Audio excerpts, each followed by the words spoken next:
Hello, everyone. Welcome to Money Hour Radio, a show where we try to help you grow your money, pay less taxes, and have a beautiful retirement. What could be better than that? I am one of your co-hosts, Ben Barzideh, and of course, I have my esteemed, trusted, awesome co-host, my partner in crime, Matt Nadeau here. Hey, everybody. We are both founding partners and wealth managers at Barzideh and Nadeau Wealth Management, a comprehensive financial planning firm located right here in Barrington. And we are fiduciaries. And as an independent family-owned firm, we truly have the freedom to focus solely on your interests, not some corporations or those shady private equity companies. You know we don't like them. If you listen long enough, you know we don't like them, and we're definitely not backed by one of those shady private equity companies. And of course, we want to take a moment to say hi to all of our faithful listeners, especially to those clients out there who you tell us you listen every week.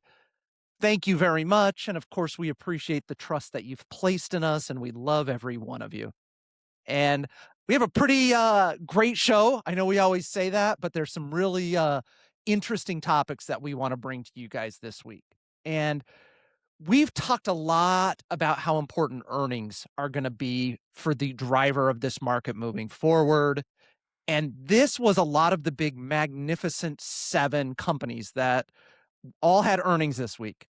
And it was mixed. So we're going to talk about those mixed earnings, what it could potentially mean. And then we also are looking at this economic data that's hitting. And what we're seeing is that we actually might be in what we call a run hot economy. We're going to tell you what that means and why we think that. And then in our second half of the show, we're going to hit a really cool account called a health savings account, an HSA. A lot of people don't use these right. They don't know a lot about them, but this account has a triple tax advantage. Ben, not a double, a triple. It's fantastic, and you don't want to miss it. Health savings accounts are like the best things in sliced bread. They're amazing. There's so many good attributes to them that we're going to get into. But before we start, of course, we encourage you to please go on and like and subscribe to our YouTube channel on moneyhourradio.com, where you can view this week's episode along with all the previous ones. Also, we have a fantastic weekly economic newsletter. It's called the 5-Minute Market Brief. It's informative, succinct, easy to read. You can sign up for it at bnwealth.com. And while you're on BN Wealth, you should follow our social media pages, Facebook, Instagram, all that good stuff. All right, let's get into our topic today, Matt. I know it was a busy week of earnings with the Mag 7. Yeah, and it's always interesting because it seems like, it's a whole quarter of earnings. They just pack the Mag 7 in like a couple weeks. And this week, we had a big week with a bunch of the Mag 7 companies. Remember, these are the behemoth tech companies that are really running the show in the market these days. And we're always looking for what they're going to say, what their results are. And overall, it was mixed. And, guess what? It's, of course, revolving all around AI, of course. So they're really looking on how much are they spending on it and how much profit are they making, right? Profit. We want to see some profits from this. And the big standout company was Google or Alphabet, right? The company handily topped both earnings and revenue estimates. And what was critical is they also raised their projections for both 2026 and 2027 for their capital expenditures. And the shares jumped dramatically on Thursday with that. And it exceeded analysts' expectations for first quarter revenue, helped by its Google Cloud business. And it recorded a 63% increase in revenue from just a year ago. I mean, it's just massive, massive growth. Unbelievable. Yeah. And so then we had Amazon. And they were kind of in the middle of the pack. Not bad, pretty good. They had solid $4 billion revenue beat, and it was a little overshadowed by its $200 billion of capital expenditure commitments. And the stock did rally. It went up. But again, compared to Google, only a modest, 0.77%. Now, those were the ones that did well. Meta and Microsoft didn't fare as well. So both reported solid earnings and revenue numbers, but They saw their stock prices get punished due to shrinking profit margin outlooks amid heavy AI spending plans. So Meta dropped almost 9%. Microsoft fell a little under 4. What's interesting is Meta has basically become recently like the poster child for Wall Street's impatience with the ever increasing artificial intelligence spending. And the company reported a revenue of $56.3 billion for the first quarter, which was actually a solid 33% increase from the prior year quarter. I mean, Sounds good. gosh, you're growing by 33%. It's not good enough. Yet Meta got punished because despite the growth in revenue, capital expenditures grew 45% in the first quarter, outpacing the rate of revenue growth. And Meta increased its guidance actually for future capital expenditures to a range of 125 billion to 145 billion, up about 20 billion from the forecast it had before. Now, many also feel that Meta's higher capital expenditures actually is more speculative because unlike Alphabet, Microsoft, and Amazon, Meta doesn't have a cloud business, making it harder to prove it can deliver on the returns on its investments. And just remember, they're the ones that threw billions at the so-called metaverse. That was a disaster. So Yeah. I don't think they have the grace that some of these other companies have from analysts. So Hey, Zuckerberg's, he needs to stop going to all this MMA stuff, thinking he's like some cage brawler, and hey, get back to focusing on the company, right? become a nerd again. Yeah. No, that All guy, right. I think he can fight. They say he's winning like jiu-jitsu tournaments. Hey, what Who'd you have got all thought? that money, you Yeah. can get all the best trainers in the world, right? Yeah, exactly. All right, let's switch topics real quick because we want to talk about some of this economic data we've seen, and we're definitely in what we would call a run hot economy. So what does that mean? It means higher growth, but it also means at the same time higher inflation than you'd really ideally like to have.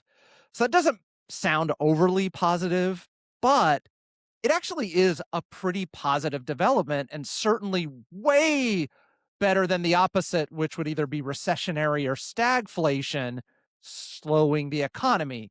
So let's talk about what is that data that made it so hot. Okay, so inflation. Of course, got to talk about inflation. The rate leaps to nearly a 3-year high. So the personal consumption index jumped 0.7% in March, and that was the biggest increase since the middle of 2022. And of course, the higher gas prices and the Iran war were to blame for this. And then the yearly rate of inflation climbed 3.5% from 2.8, which was the highest level since spring of 23. So hot Yeah, inflation. it's hot. numbers. Well, the US economy also rebounded in the first quarter, and it was really driven by what I call sizzling hot business investment. So it rebounded the US economy by a solid 2% annual growth rate in just the first quarter after a tepid 0.5% growth rate in the prior quarter as the artificial intelligence spending boom appears to again be gathering steam. So business spending on equipment, a particular artificial intelligence jumped 17.2% in the first quarter, and government spending also rebounded to expand at 4.4% rate after it actually declined nearly 6% the prior quarter. And then, of course, we're going to talk about the labor market.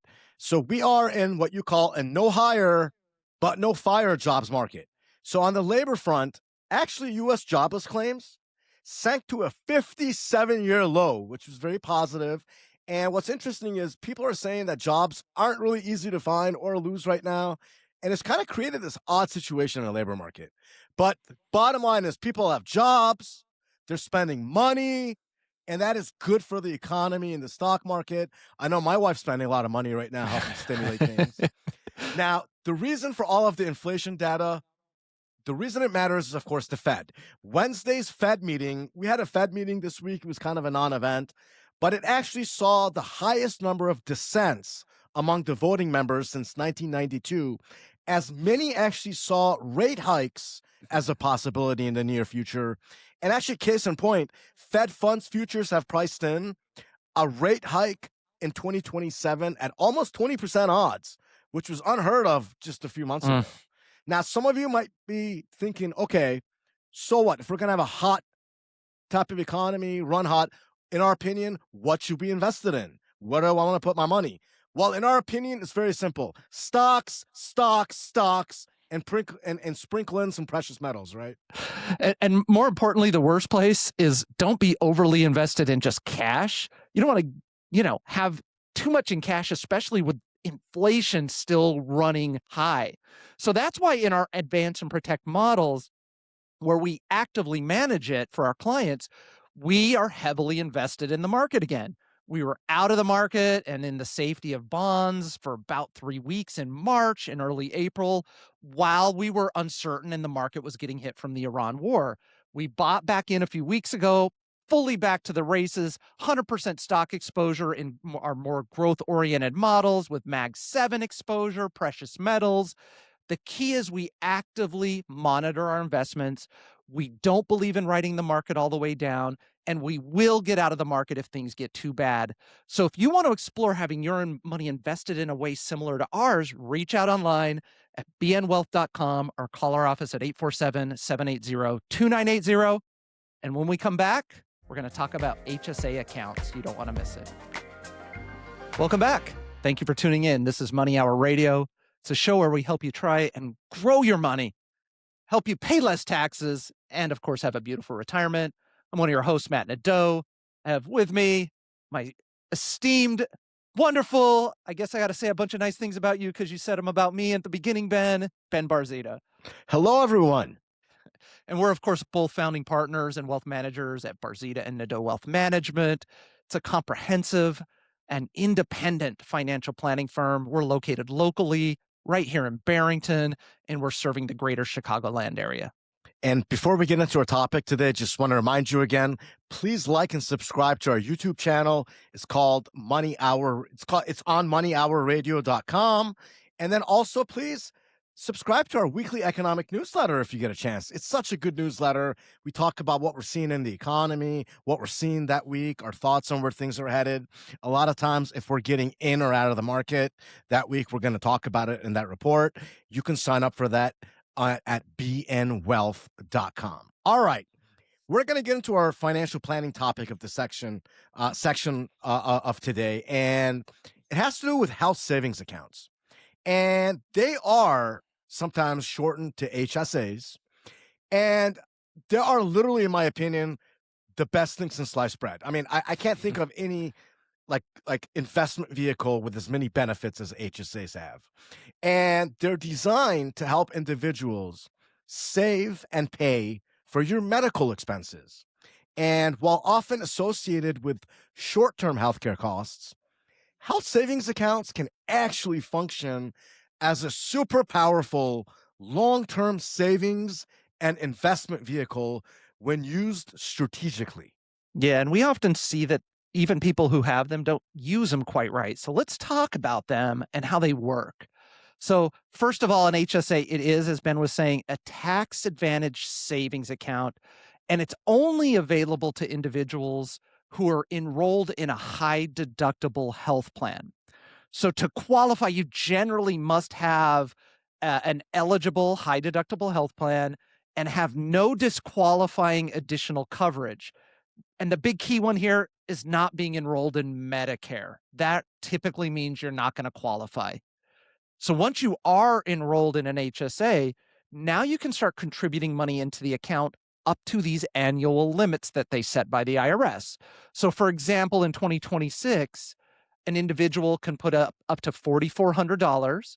If you have a family plan, you can do up to $8,750. And then if you're above, you're the age of 55 or older, you actually can do a catch-up contribution of $1,000.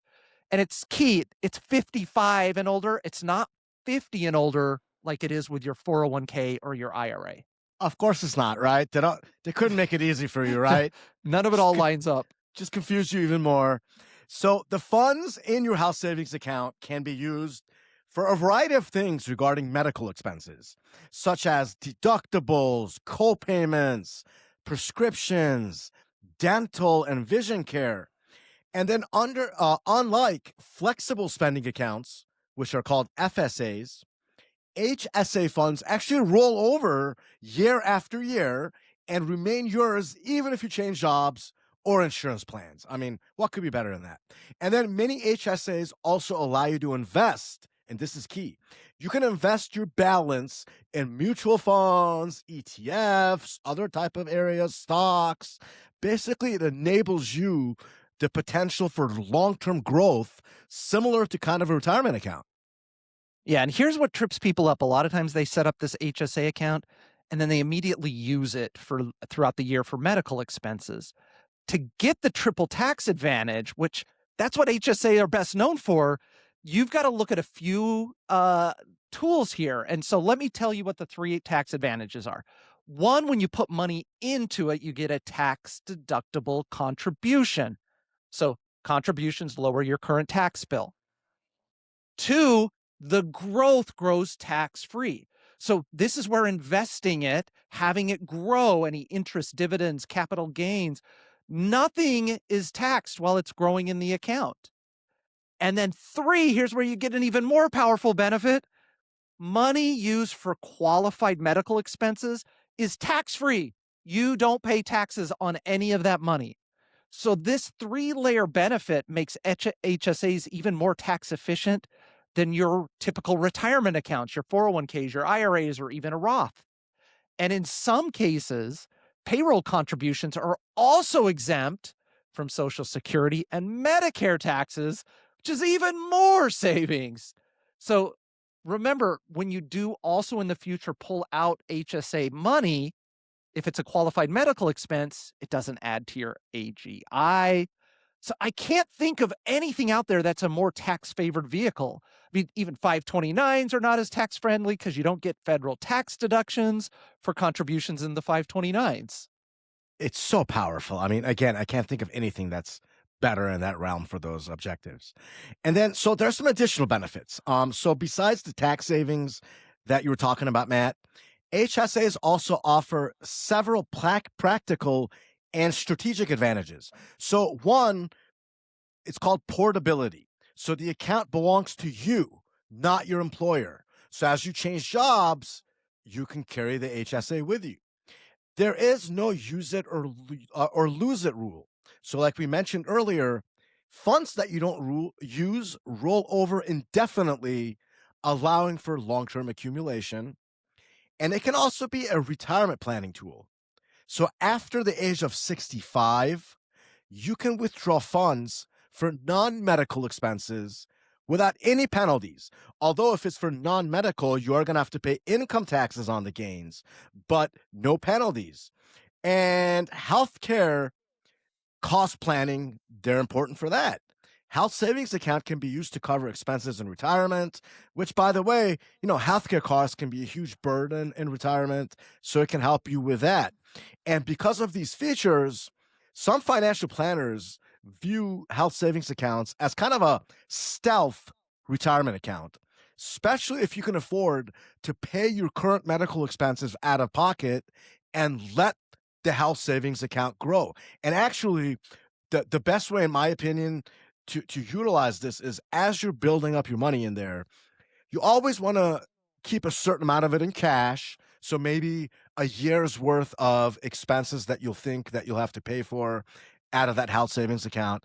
But anything above that, if you invest it and let that grow, if you do that right, you might get to a point later in life where your health savings account has grown to such a high number that you can basically just strip some income from it to pay the medical expenses you have while the principal still actually grows. So it can be a very useful tool if done right. Yeah, and I've had one for many years, Ben, and I've never touched it. The idea of letting it just keep growing, if you don't really need to use it and you can afford to pay medical expenses out of pocket, that's great. And remember, this is another cool caveat with HSAs. When you take the withdrawal out in the future, the medical expense doesn't have to be in the same year. It just has to be during the time you owned the HSA. So if I have medical expenses today, when I'm 65 and pull money out of the account, I can still offset it with expenses I did today. Just keep track of it so you don't any questions with the IRS. Now, it's not all bells and whistles. There are, of course, drawbacks. They're not ideal for everyone, and there's a few important downsides to consider. And I think the biggest one is that you have to have this high deductible health plan. And that can mean higher out of pocket costs for you now before insurance kicks in. It may not be the best insurance policy for you. So you have to weigh the insurance policy versus the benefits of the HSA. And then there are contribution limits. It's not unlimited how much you can put in there. There's annual contribution caps that restrict how much. And you do have to wait until age 65 before you can take penalty-free withdrawals for non-medical benefits.